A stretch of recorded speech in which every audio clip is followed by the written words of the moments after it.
গরিব মানুষ, আমাদের কাছে না কিচ্ছু নেই, আমরা এখানে পথে ঘাটে মরে আছি। তোমাদের কি ভালো লাগছে সেটা দেখে?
আমরা কালকে রাত 3টার সময় শুনতে পারলাম যে ভারত থেকে নাকি বলে পুষবেগে আমাদের মানে লোক দিচ্ছে।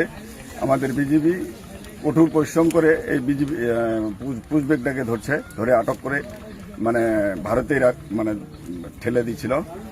আমরা এলাকার জনগণ মিলে সবাই মিলে আমরা মানে সহযোগিতা করতেছি যেন এই পুষবেগটা আমাদের বাংলাদেশে না আসে, এই জন্য আমরা মানে সবাই সহযোগিতা করতেছি।